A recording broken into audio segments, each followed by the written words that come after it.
Today's readings are very interesting. As in most scriptures, it's like a gift box given us to open. Sometimes you really need to unravel it. Particularly this day, the Syrophoenician woman, I think is special. Think about the Jewish society. She was one step above children, lower in the society. Yet, think about it. She forced her way through, got up there, and she spoke with conviction to Jesus, wanting him to hear her. Persistence and desperation. And so he was not willing to heal her right away, or the daughter, I should say. But because of her persistence, he listened. And this is the point where we see the human side of Jesus. I mean, we don't expect Jesus to be so not giving like he usually is, giving the woman such an air of like, I have dogs, I feed, not you. I'm not the children of Israel to be fed first. But he came and he did because she made him realize that God's mercy and greatness is to all people. This is one of the things where God's compassion and understanding shifts from Israel to the whole world, all the Gentiles, all of us. This is the gift we are given. The thing that most gets me is there is a level of discrimination in our own Lord and Jesus. He wants to serve Israel first and not the Gentiles. But he wakes up and realizes this is the soul of everyone needs to be taught and needs to have the grace of God. There is a seed of discrimination in all of us. We may not admit to it, but it's there. There's innocent discrimination and there's detrimental discrimination. The simple one is, I like daisies, somebody else likes roses. Well, I think daisies are prettier than roses. Innocent, but it's just the way we are. Another example, you would think with my European background, Northern European, that I would be interested in girls that had blonde hair and blue eyes. Both my brother and myself had a fascination for Italian girls. I married one. So, it's actually kind of a discrimination. I prefer the Italian over the Northern European.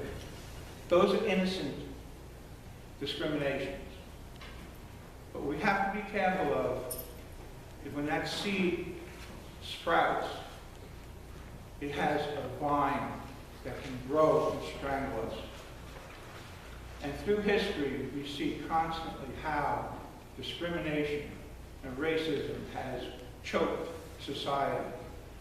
As the bishop has pointed out in his letter this week, look at North Africa, Syria, all the tribes in Africa that were infighting.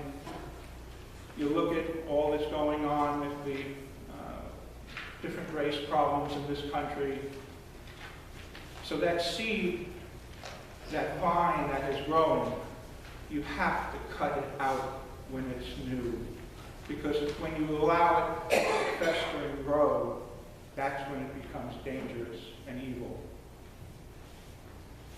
I went on a mission trip this summer, and one of the other things, we painted houses of an area that was very, very depressed in Birmingham, Alabama. But, for instance, we had to wash down the outside of the house before we started painting. I'm walking around the house, there's no spigot. I knock on the door, and this sweet little old lady in her 80s, kind of person you put her up on your arm, this is what I wanted my grandmother to be like. She was a sweetheart. She takes me into the house, and she takes me into the bathroom, because we needed water.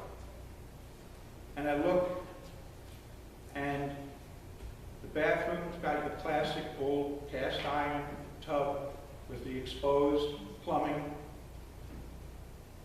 And there's the hot water, regular faucet. But the cold water is actually a spigot.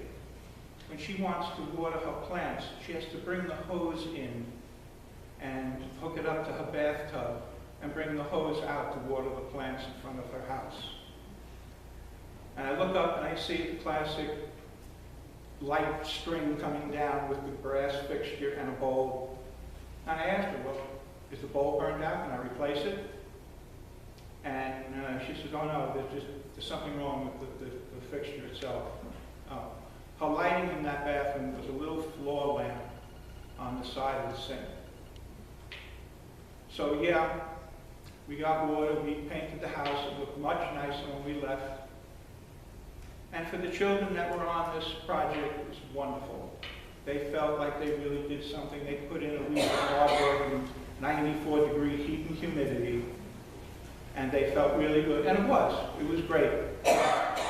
But I came home knowing how construction is. I've done enough work in my own house that I said, we did a surface.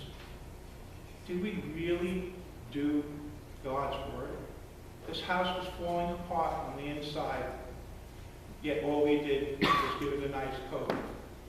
How often we, as a people, will do something, but we do it on the surface.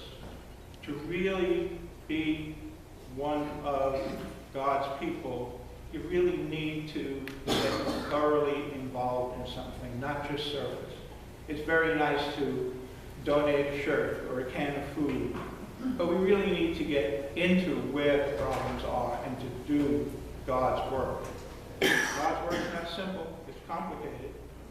I would love to have done more work on that house, but that budget only allowed us enough money to do the painting. There was such a need there.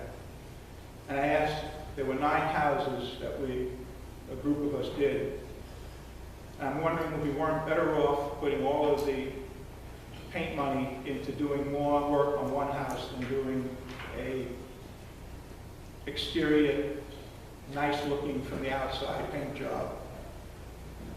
So again, we all need to understand that we are part of a movement to better the world and to improve through education.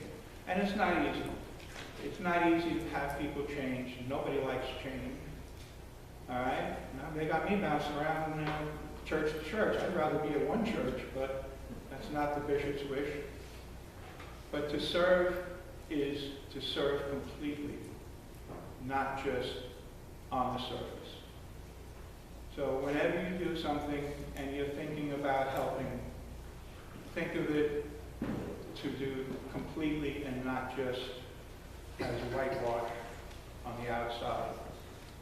That is our goal as Christians, to help and improve the conditions that are around us. Again, not always easy. Never said it was, but it is what we need to do. You know, we are told in James that it's all about works. In some respects, yes. And Paul tells us you just have to have grace. But you need to develop a balance of both. There are obviously things you can't do. If a house has bad woodwork, and if you don't know about woodwork, you can't help. But find somebody who can. It's a matter of your resources as Christians with one another. This is where community is important, and knowing where to turn and to do the work that is asked of us.